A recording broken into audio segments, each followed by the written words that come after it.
Welcome to Disambiguation. I'm your host, Michael Fauscette. Each week we interview experts in AI, generative AI, and business automation to help business leaders understand how to use these tools for the biggest business impact. Our show today is the September edition of AI Pulse. I'm joined by co-host Tom Pringle, Director of Pilot Research. Tom, welcome. Hello, thank you. We're going to take a look at the recent AI news, and as with every show we've done so far, there's a lot. And then I also, before we jump in, though, I do have one quick thing I wanted to cover. You may have noticed that the last episode of the podcast dropped on Monday, not Friday. I've been playing with this idea for a bit. Of course, for a year now, we've been drop on Fridays, but it seems like we get a little better uptake and a bit more promotion there by dropping on Monday. So going forward, you can look for this episode next Monday and subsequent episodes to publish on Mondays. So a lot of interesting stuff, Tom. I was going through a list of the things we've been talking about, and I'm curious. The one that jumped out at me, I guess, in the news that I sort of curated this week was Anthropic's new valuation as they were going into this, raising a new round of, I don't know, $7 billion or so, which is, I mean, yeah. kind of chokes you a bit when you say the number, but $7 billion. It's a lot of money. It is indeed a lot of money, and puts them at what, 40 to 50 billion in value at this point, I guess. Wow. I see these AI numbers floating around all the time, and there's these raises going on. And the numbers are truly impressive. Whether that's a good thing or a bad thing, you'll decide for yourself. I guess I always come back to my concern, which is, how sustainable is this? There's just so much money going into this industry. And I just don't know. I don't know the answer. But it's massive. It is massive. It's kind of, I was thinking about this earlier when I was trying to kind of get my hands around this and OpenAI's raise, which we can talk about too. And I sort of feel like this is those days of, like, the early 2000s to mid 2000 before cloud became mainstream, and we were constantly talking about, well, I don't know, how long can this keep up, because they aren't making any profits, and they the costs are way too high, and it costs too much, and for marketing and go to market. Oh, yeah. And so I don't know. I guess I learned my lesson back then that don't necessarily push too hard against that when the technology is getting big adoption. So I don't know. No, I'm totally with you, and I think there's two ways I've thought about it, I suppose. I get the impression, to use your example and run with it, that they'll end up being a handful, and when I say a handful, sort of 5-ish or fewer, of big companies who really kind of dominate the market in terms of their scale and capability. That's just my impression. I don't think that's an unreasonable one if you think about how we've ended up with cloud. And not that there aren't a whole lot of little cloud companies hanging around, but there are, some dominant names in that category. Salesforce, obviously, and Oracle and Microsoft and Google, and the AWS. The list is not very long, frankly. It is not very long, but absolutely there are always going to be niches for different kind of requirements. And I think that's interesting. Yeah. But the other way I think about it is, and this is where we get a little bit philosophical. Maybe it's, I don't know, we're a Friday, so the weekend's ahead. Maybe philosophical. Philosophical's okay at this point, I think. Yeah. Cool. Well, in which case, you say these numbers are really big, hundreds of billions of dollars in valuation and capital raises and all that kind of good stuff. I think, well, actually, if AI truly turns out to be as transformative as some people believe it could be, it's a drop in the ocean. Yeah. Now, I don't know. There's no good answer there, but just thinking about it in those terms kind of changes the conversation considerably. Well, yeah, I think that's a great point, actually. And if you if you start to look at the way this has fallen out, though, I think one of the things we sort of focus on are, OpenAI, Anthropic, Perplexity, all these kind of very, very focused AI companies that are doing language models and search and a few things like that. But if you look across the ecosystem, you could argue that that Salesforce has also gone all in on AI, and Microsoft's heavily invested in AI, and Google's heavily. So a lot of those cloud players that have established themselves over the last 25 or so years are moving quickly into this too. And it's almost like there's two threads here. There's the language model, moving into certain functions around that, like perplexity and search, I guess. And then you've got the other half of that, which is enterprise applications that are starting to consume all of those services as they build more and more into their offerings. Yeah, 100% agreement on that entirely. And I don't think it's going to be a tale of purely one technology that dominates every other, is the truth of it. I think we will end up with combinations of technology delivering, to your point. It might be integrations. It could be something as we're used to, like machine learning, working away in the background on a sales CRM solution. Or it could, of course, be that agent that sits on your desktop helping you with whatever it is it's helping you with is not only working off the LLM, it's also bringing information from other kind of types of AI solution and just presenting it in a very human-friendly format. Yeah, I mean, I think that we have to think of it. There's the standalone use cases, and there's plenty, I guess, but there's also even more valuable is the embedded use case when you start to think about the language model, the generative AI features, but also then add in the other traditional AI, and that ends up being much more powerful from a process perspective once you've gone into the more embedded kind of use case for business. Yeah, absolutely, and it's just kind of a line that we've said as an industry for a long time, which is kind of it's not build it and they will come; it's build it where people are already. Yeah, and a lot of times that's the application, right? Yeah. Yeah, I mean, from a business value standpoint, that's actually, exactly right. That I can see a use case that says, "Gee, you've made my content marketing team 40% more productive."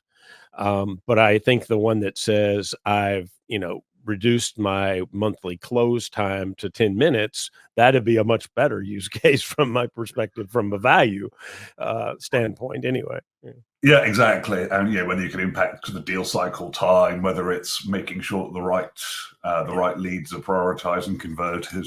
It's just this whole kind of collection of things. And I'm sorry, I've used this phrase many times before, and no doubt I will do again in future, which is it does feel like a more than the sum of the parts calculation.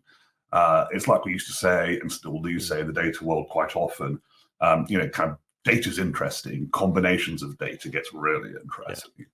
Yeah. No, that's it. I mean, the intersection of, and then the capability to use that broad data set that we've seen grow up in the business world, and combine that with a language model approach, and even the specialty language models that we're starting to see come out. Right? You're starting to see small and medium and large and open source and even industry specific versions. That's one of the directions that Salesforce moved and announced last week at Dreamforce was, rolling out a language model for sales, so you could see it functionally, or rolling out industry specific language models that tie in directly to the language and approach that you'd see inside an industry, AEC or oil and gas or whatever, right? Context is key. Yeah. Yep, it is. Well, and and speaking of raising money, OpenAI is also apparently in discussions to raise 5 to 7 billion, and their valuation now up to about 150 billion, which is double from when they did that tender offer in the first quarter this year, right? So double in 9 months, 8 months. Yeah, I mean, people like to talk about what was it, kind of mega scaling and blitz scaling and all those sorts of terms. I mean, but to go from tens of billions to over 100 billion in a scale of sort of a single-digit number of months is slightly mind-blowing, to be frank. You think maybe the valuation's a little ahead of revenue? I'm just thinking. I don't know what you're suggesting there, Michael. No, I just don't. It never happens in the tech world. Never happens in the tech world. No, never. And if you combine to that some of the other OpenAI news that we saw over the last week, well, and I mean honestly, the last 6 months have seen several of these, but this sort of continued brain drain, I guess is a good way to say, or people leaving, executives leaving OpenAI. I mean, losing their CTO and the chief research officer and the research VPs, and it seems like it's in the critical skills area too. Which, I mean, that must be it must be troubling. I mean, absolutely, and troubling would be the way that I would think about it. And yeah, for sure. I said this, I think, either last one or the one before of these podcasts. It feels like it's a business, a company, an organization is going through a sort of really quite radical transformation from where it started from, potentially. And I wouldn't claim any sort of inside knowledge on that. And, with that kind of scale of change and potential change of, it's not even just direction, really. It's also kind of the approach from, kind of the not-for-profit potentially to something that's more engaged in making profit.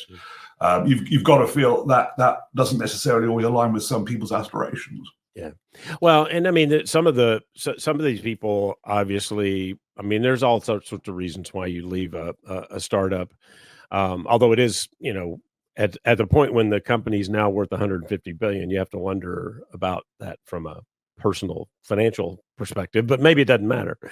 But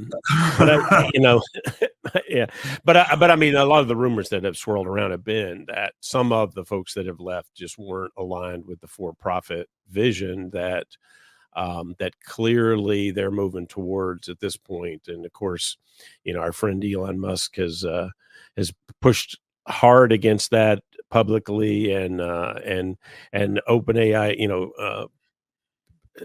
Sam Altman certainly been the voice of, shifting this from nonprofit to for-profit. And so I guess that's growing up in some ways when you think of a startup, and the fact that you're going to lose some folks. Although in critical skills like that, I mean, to replace a chief research officer in a company like OpenAI, what does that take? I mean, yeah, right, precisely. So we've got a chief technology officer, chief research officer, who've been, kind of instrumental in the development of the portfolio and the capability. You've got to think that's going to be one heck of a search. Yeah. I'm glad I'm not their HR person, I guess, or their recruiter, I guess.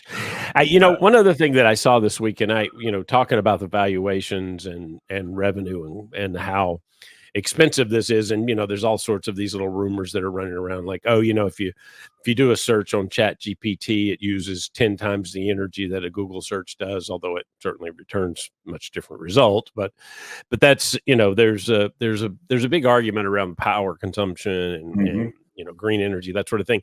And I saw this week that that Microsoft has made a deal to reopen one of the reactors at 3 Mile Island in Pennsylvania, which of course was a site of our near China syndrome accident many years ago. So without getting into the politics of it, although that might be quite a fun conversation another time, whatever one thinks about nuclear power, I suppose in terms of kind of the reliability and the scale requirements that these giant data centers have. There's been a couple of articles recently about kind of big tech getting closer to nuclear power. And it kind of makes sense, right? It just makes sense. I mean, the volume of capacity required is just massive, and it needs to be consistent. Computers really don't like it when the power goes out. No, they're unhappy with that. And I saw a statement that, and I don't remember the exact number, but in Northern Virginia, the data centers now are consuming 17% of the total power on that part of the grid or something like that. I mean, it was a massive number, and they were saying that they couldn't build any more data centers in Northern Virginia right now until they sort that out. And so I think moving towards some of these alternate power sources, and you could argue there's all sorts of environmental concerns about it. I get that, I do, but Yeah. but as far as if I need a lot of power really quickly, taking a reactor that hasn't been, it hasn't been shut down, it simply was mothballed, so it's coming back in 18 months or less. I mean, you'd be hard pressed to do another power exercise that could get you that level of power generation in that amount of time. So yeah, I mean, not a nuclear engineer here, but I would imagine it takes a little longer than 18 months to build a new reactor. well, and I mean, probably takes 18 months just to get the thing certified. So not even talking about that. Yeah, for sure. Time to build it. I mean. Yeah, so no, it just makes sense. It kind of leads us. It's this sort of the current science of one of the conversations we got to recently about data centers on the moon, which has fun ideas. I sort of like the ones that data centers under the ocean, because you kind of have built-in cooling. I mean, yes, and potentially catastrophic effect on the ecosystem. I mean, there's that. Just say. No, all right, we won't get into the environmental impact, but yeah. No, I think we might go well and truly off script. Not that there is a script, frankly, but as scripty as we could be, I guess. Anyway, so I'm gonna go on from that one though, because I suspect that's not an area that we. I mean, probably green podcasts and green tech energy would be an interesting one, but that's not our topic. So I guess no, I can't claim a great deal of expertise in that area. Well, so the other one that kind of jumped out at me this week that and I've been watching this for a little while. So I'm curious what you think about this and how much you've seen about it in the UK, but in California, and actually last week at Dreamforce, Governor Gavin Newsom joined Mark on stage, and they talked about this a little bit. The fact that they have 38 AI related bills in progress, and that he had already signed or was signing 9 of them.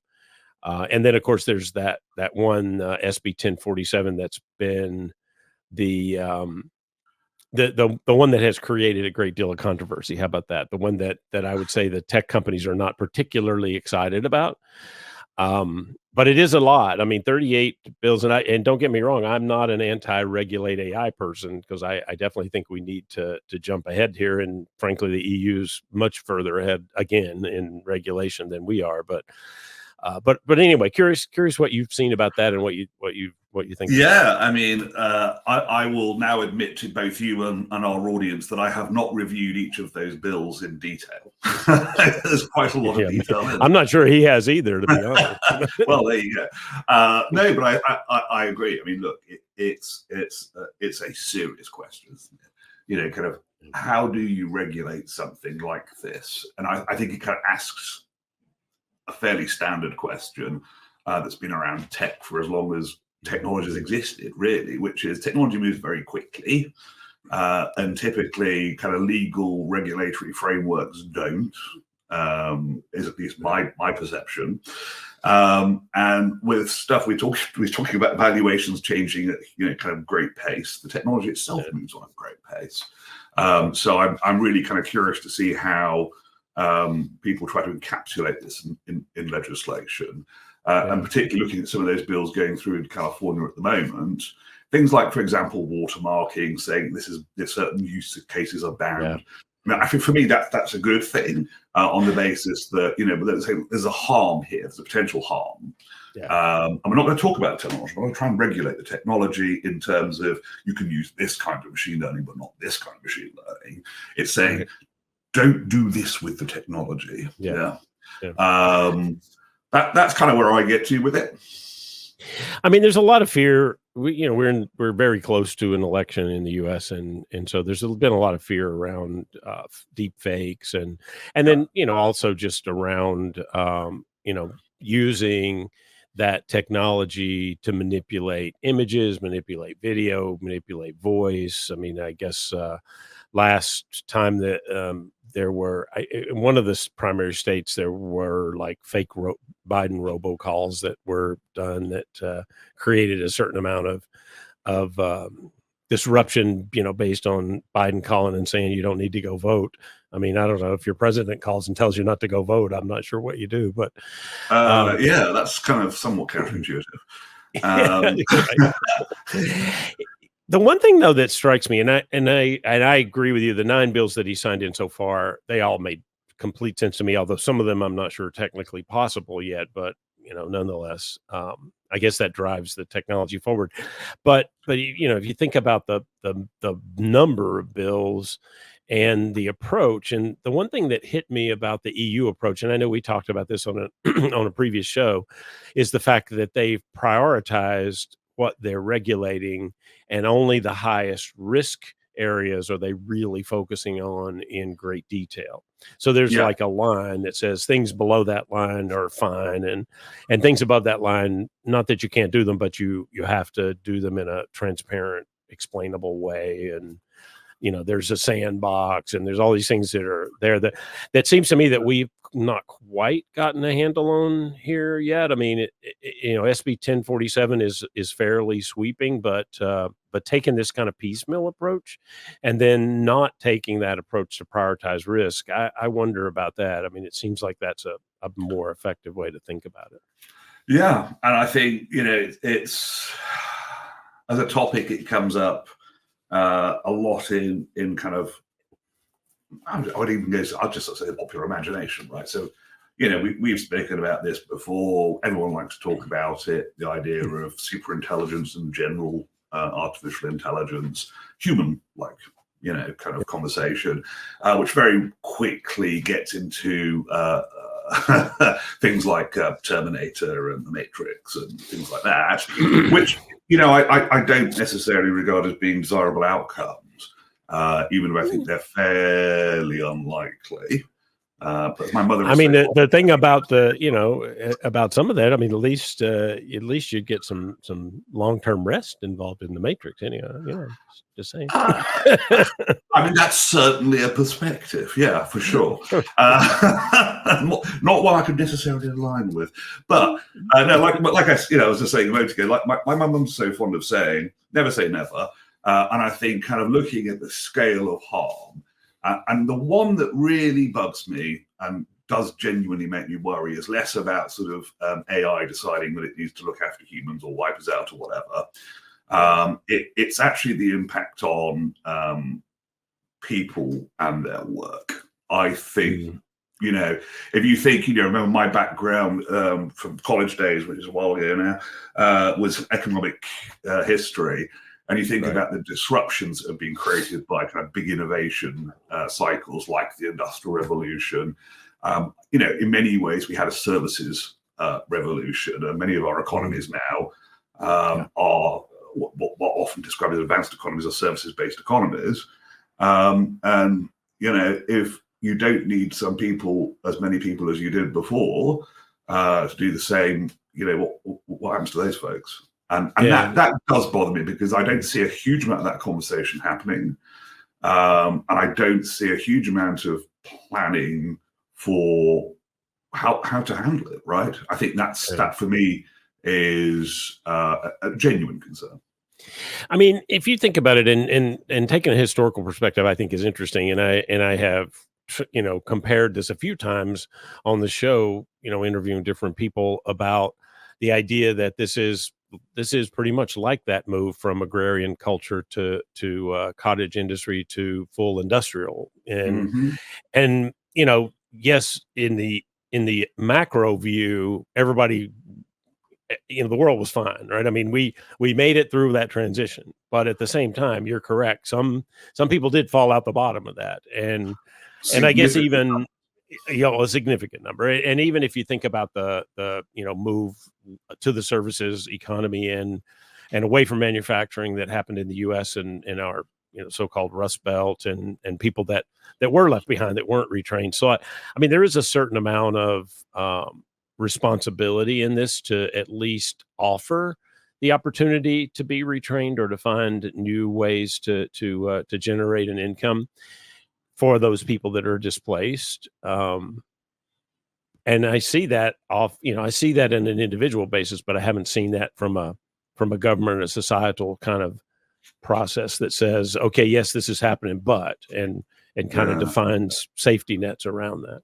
Yeah, absolutely. And it for me, it kind of comes up a lot. And I think there are some conversations around things like, for example, look, this is not, we said a moment ago, this is not the podcast on green tech, nor is it the podcast on, kind of the evolution of capitalism, although in some ways, actually, I would argue it maybe is. Maybe it is. That's empowered many of the things that allow current capitalism in its form as is to operate. But, I think, things like basic and universal income concepts and things like that, I think some of those conversations have to happen sooner.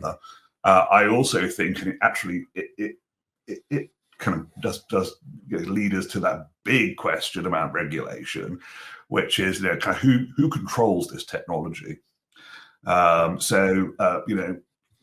Really stretching the memory on reading about various forms of communism in college. It was talked about who owned the capital. Maybe it's still the case that the capital is the thing, but how you generate that capital, who owns the technology that does that, I think is the question that needs to get a lot more airtime. Yeah, no, I think that's fair.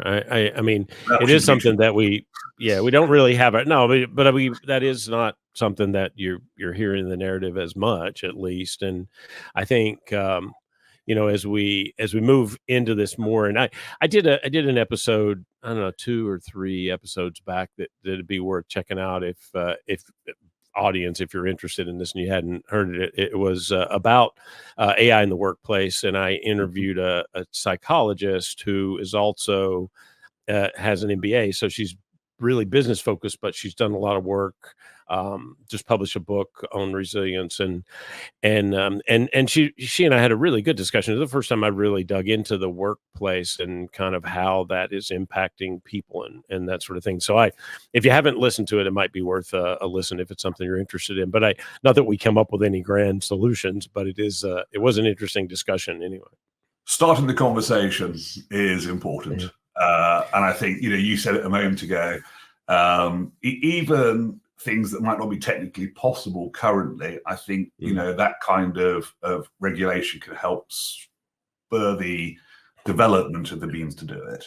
And I think that covers, not just the technology, but also how we make changes to the way that we work and operate society.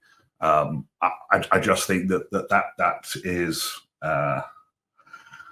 that's something I want to see more of. I mean, you could argue in this that this is kind of a different thing than we've seen in the past, because this is really a disruption for the knowledge worker, the thing that we've been so focused on for the last 25, 30 years and saying, oh, we have to have this. This is like the future. And now, and I mean, maybe we're just talking about augmenting that. I don't know, but it is an interesting impact on something that I think we all thought was the future. So. Yeah. Well, should we bring the conversation, talking of augmenting at work, should we bring the conversation crashing back to Earth, at least at the near-term Earth, and talk about the fact that Google's Gemini, is happening in workspace? Yeah. And I mean, I've got to go back and as an admin for Area on Research, I need to go back and see what that means from how do I pay for this? Because I know I'm already a pro subscriber to Gemini. So, okay, but how do how does that impact my my bill every month? But I mean, I think that's I think that's like such a typical example of what's happening across all of the enterprise applications. And this is productivity apps, but still enterprise applications, that you're starting to see more and more. This is included inside of your your tools, whatever that tool may be. And I know we talked about this before, that Oracle and I was briefly at Cloud World this is 2 weeks ago, I guess, or 2.5 weeks ago, and they're embedding. They announced 50 new processes that were impacted by embedding AI, and that's on the back of 50 they announced earlier this year. So more than 100 processes that they've included AI in, and they don't charge any additional license fees for the use of that AI. And Zoho's the same way. Zoho's done exactly the same thing. They just announced a new analytics package last week, and it's heavily invested with AI. But if you're paying for the analytics, you get the AI. It's included. Yeah. No, indeed. Full disclosure, I am also a paying Gemini customer at Pilot Research. So I'll be curious. I saw the announcement came out. I didn't get an email saying, by the way, we're going to give you some money back or stop charging you. So Google, I didn't. Yeah, exactly. I didn't get that email Google, yet either. Let us know. We're all keen to find out what's going on with that. But I think it's also interesting because it's probably about what we're in now. So it's September. So it's possibly around. It can almost a year. Gemini's been available in Workspace, something like that. Maybe 9. Yeah, I think so. I think it's close. Maybe 9 months, but yeah, it's in that neighborhood. Maybe even slightly less. I can't remember without going and checking. So apologies. Do your own research, but because I didn't do mine clearly. But it was interesting. I was having a conversation with someone. We were talking about the opportunity amongst these big productivity vendors to really differentiate themselves by incorporating it for free, so integrating it into their product for free. And I was a little surprised that Google didn't go that route in the first place. But I was happy to give it a try and be a paying customer. Yeah. And I think that actually my strong argument now would be I think they've definitely made a good choice in integrating it into the business packages. I think that's the way we're going to consume it. Yeah, I think, and the other thing too, I mentioned this when we talked about, giving it away versus charging. I mean, Oracle and Zoho can do that easily because it doesn't have the same margin impact that it has on Salesforce, because they're not, they already own the compute power that they're using. So it's a little different model. Well, you could argue the same thing with Google, right? I mean, they're not buying additional capacity to do AI. They have enough capacity to do AI available. So, yeah. And I think it's also interesting. I mean, sorry, I get slightly philosophical again. When I think about trust, I think about how we trust technology. I think it's very much in that category of a small amount you get accustomed to it, and a bit more and you get accustomed to it, and a bit more and you start to develop a relationship of trust with this technology, or not, of course, possible. Much in the same way. So we're not green tech. We're not a podcast about capitalism, and now I can say we're not a podcast about autonomous vehicles. But for example, I mean, even kind of things like the distance keeping, cruise control, and stuff like that. Most people are, well, at least I'll speak for myself. The first time I tried that on a car, I was like, oh my goodness, this is scary. It was scary. I agree. I have learned to trust it. Not that my car has it currently. But I think it is just that kind of gentle adoption slope that allows us to build some level of confidence in using these tools. Yeah, no, I think you're right. I mean, and speaking of confidence, I have to jump to this one because I love this, and we were talking about the Matrix and other advanced science fiction, and I don't know if you saw this, but Sam Altman said this week that he predicts super intelligence is only a few thousand days away, and just for the audience, if you've got kind of what we're looking at today, which is not anywhere near even AGI, general intelligence, which would be equivalent to what a human does. So today, the AI that we're using isn't isn't thinking like a human. It isn't replacing human thought. But super AI, this is beyond the super intelligence is beyond AGI. So we're not at AGI yet, and then predicting, and don't get me wrong. I mean, I have no idea if the numbers are correct, but it is a little bit unnerving if you think of it in that perspective, maybe. Yeah, for sure. Although it was curious to me why he said a few thousand days rather than a handful of years. I don't. It was just curious to me. Anyway, I don't know if it sounds like more or less. That's kind of where I got to with it. Typically when we sort of say predictions, look, both analysts, we've done our fair share of predictions. We say 2 to 3 years, or the next 18 months. I have never quoted in days, but there it is. I think it's fascinating because it kind of touches on that subject that we kind of started on, really, which is all these billions of dollars. Maybe it's actually a drop in the ocean if superintelligence is that far away. It also neatly connects to the whole conversation about regulation, because we are not ready. No, we're definitely not ready for superintelligence. I mean, we aren't ready for our current not as smart as a human sort of level. What does it happen when it is smarter than us? I don't know. Indeed. So, deep fakes and all that sort of stuff. You can be super optimistic and go, this could bring us medical advances and treatments that we can only dream of. It can solve problems around feeding the world and energy and all sorts of things.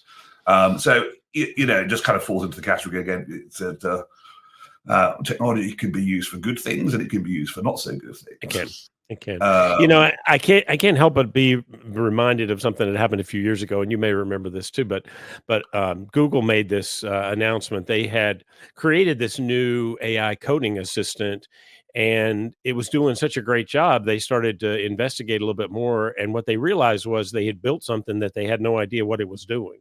Like, they knew what the outcome was, but they didn't know how it was doing that.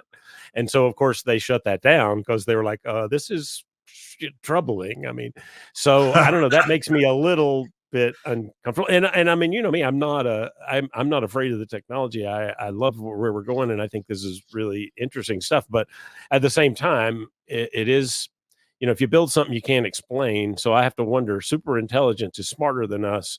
Can we actually understand it? I don't know. I mean, I don't know. No, precisely. I mean, there was you reminded me as well. Wasn't there some debate about one of those translation deep learning solutions as well? About they couldn't quite. It was started to solve or rather translate languages for itself as opposed to being trained to do it. If you see what I mean. I have serious questions about something that we can't explain.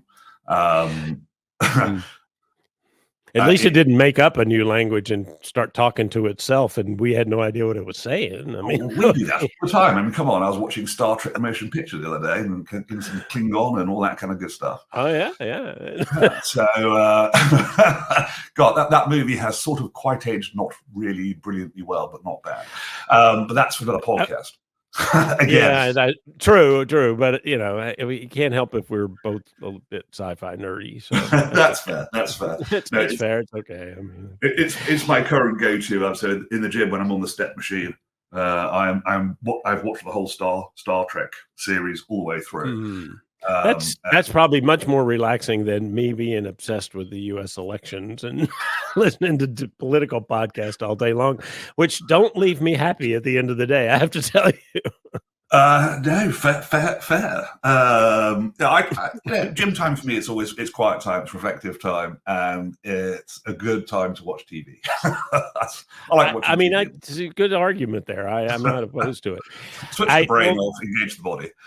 So shifting gears a little bit, because I was looking back on Dreamforce and everything that came out, and I wrote up a little research brief on it, and just thinking through. And then I saw they had an announcement this week of another acquisition, and the big takeaway in Dreamforce was this idea of autonomous agents and kind of precursor to this and pushing this idea more and more that we're moving beyond generative and into active or action. Or I saw a post from a friend of ours, Samir Patel, this week on LinkedIn, and he was talking about how, and I was a part of this conversation back then, we were talking about things like systems of engagement, and now, we could easily start to talk about systems of action. Although that one's problematic in some ways, because I think all systems were in some ways systems of doing something. It's just now we're talking about systems of doing things by themselves, which is more. Yeah. So but anyway, my point was that was the big news. These autonomous agents going out all across the business and doing all sorts of different, activities. The automation line moves up again. And it's interesting. And then this week, Salesforce acquires. They made several acquisitions over the last few weeks, but this one, Zoom In, they're really buy more data tools around unstructured data this time to power those agents. And obviously in the customer experience end, we're looking for higher, more personalization, hyper personalization, context aware, all those things. So it makes sense that they're focusing on the data, but it's just an interesting thing. The week after Dreamforce, now they announced this, and you can see they're really going all in on the autonomous agent and the data to support it. Oh yeah. I think it's funny. I was writing to someone recently about part of my research focus. I came up with a phrase that I haven't used for a while, but I think bears using again, which is the data-driven evolution of enterprise applications. Because in many ways, for me, that's what this is all about. Then I'm a data guy, so I'm going to say that. Of course, I am. You'll make your own judgment. But no, it's really interesting, because you think the acquisition, the Zoom acquisition is, correct me if I'm wrong, around unstructured data capability. Yeah. And we're so fond of talking about, there was that phrase that went around a few years ago, dark data, which is, all this fantastic IP and company knowledge or institutional knowledge that exists in this unstructured data around, businesses and organizations, and how inaccessible it often is. Yeah. And I really think, when you start thinking about, we said context is king, that's fantastic. I also think you could start thinking about, when you think about the vision and the values and the way that companies do business through them, a lot of that's captured as well, probably in unstructured information. And that's it. That for me is potentially a core differentiator for how that particular company wants to work. So it just makes sense. Is probably what I'm saying in a very long-winded way. Yeah, no, it does. I mean, I think we all know that the AI, and especially AI that's doing things for you, it's taking autonomous action, that it's only as good as the data and the quality of the data, the cleanliness of the data that you provide. So it does make sense that we add more data tools, and even the fact that generative AI functions in a way that it needs as much context as you can give it to get it out of that chance of hallucination and make it grounded in in what you're actually trying to solve with your own data, but not exposing your data. So you've got retrieval augmented generation and all this unstructured data as semantic search, all those things that tie this together for greater context. I will say though, the one thing that I noticed when I was thinking about this a little bit more, and maybe there is something already in the Salesforce Agentforce platform that deals with this, but there is a new thing I saw when I was at Cloud World about table augmented generation. And I think it's a little nerdy, and I won't go into too deep detail there, but I just wrote something about it not long ago, well, last week, I think. But the idea is that there also needs to be this augmented generation around structured data. And it's both, right? So you've got all of and there's a lot of unstructured and arguably more unstructured data these days, I suppose. But the transaction data, the structured data that you have about the customer, what the customer's done, about the products, those kind of things, that's also really important. So I just wonder if you won't see something in the near future from them about something around table augmented generation or some other way to approach that. I suppose that's probably not the only answer. For sure. And it might be that we get to recording this next month and there's a third way of doing it that we didn't even know existed. Well, I mean, that's like weeks away, so there could easily be a world-changing announcement before then. But it's tens of days away as opposed to hundreds or thousands. But I was staying in days, though. I didn't talk weeks. You did. Yeah. So it kind of raises some questions for me as well. I mean, I think, what I said earlier about there being a huge amount of valuable information in unstructured data is true. I'd be curious to know where you draw the line, right? So what is the point at which you say these documents were done in the 1980s, and they were digital in the 1980s? Are they relevant to how we do business 40-something years later? And I don't know the answer to that.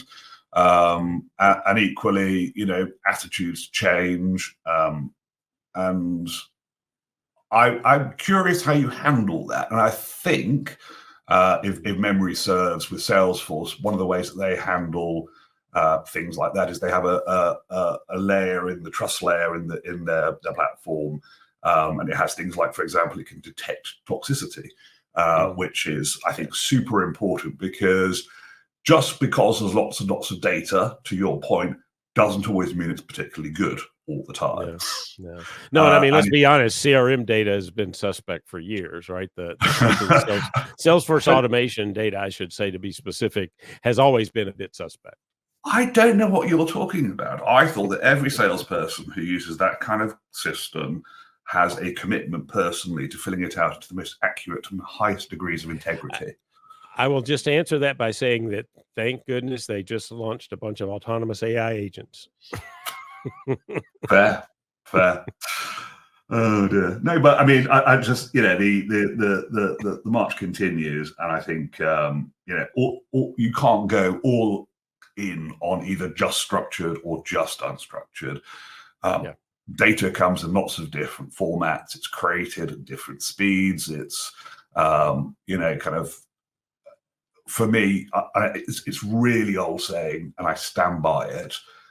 So I apologize. It's become a bit of a cliche, which is, kind of data great, information better.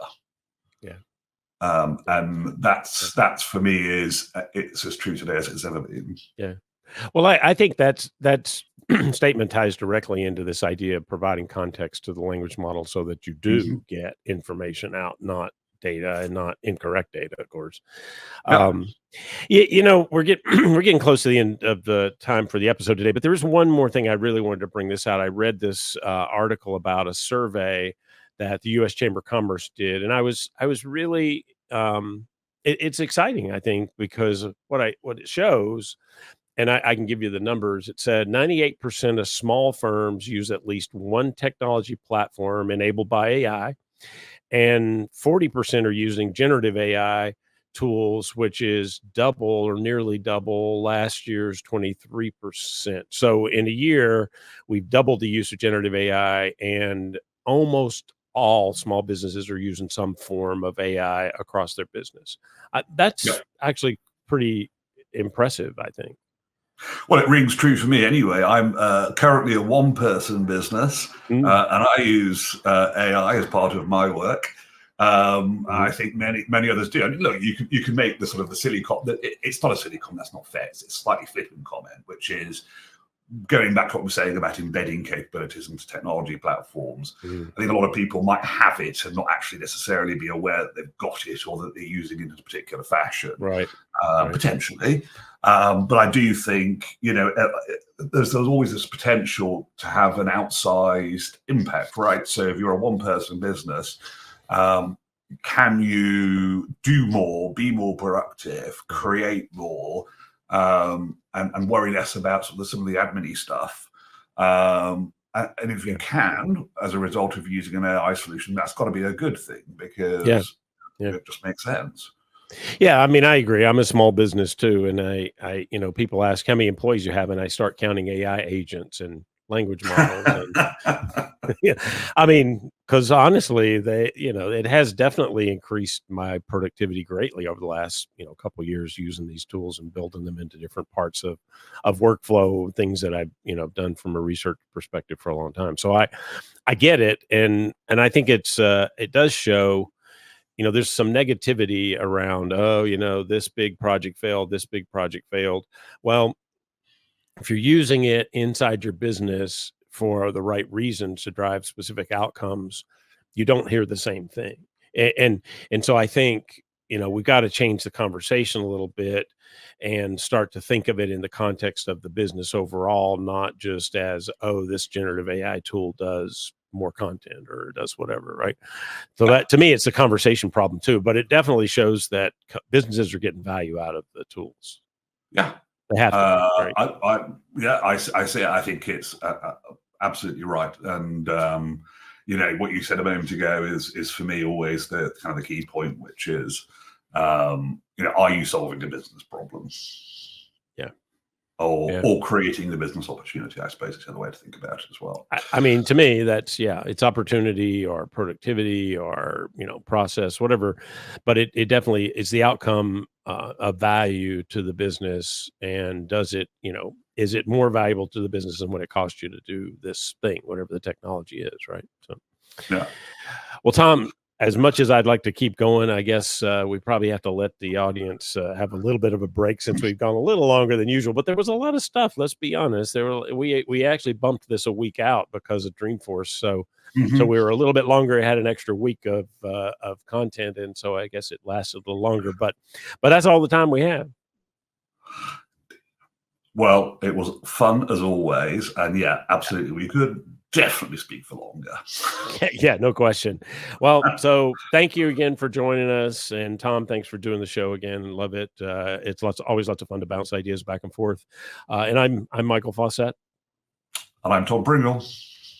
Thanks for joining us for this month's AI Pulse. And that's the show for this week. Thank you all for joining. Remember to hit that subscribe button. If you enjoyed the show, please leave us a 5-star rating on YouTube or your favorite podcast platform to help others find the show. For more on AI and other software research reports, briefs, and blog posts, check out arionresearch.com. If you have AI, generative AI, or business automation expertise, either as a provider or as an end user, email your information to disambiguation@arionresearch.com, and we'll see if we can get you on as a guest. Don't forget to join us next week. Disambiguation is an Arion Research production. I'm Michael Fauscette, and this is the Disambiguation Podcast.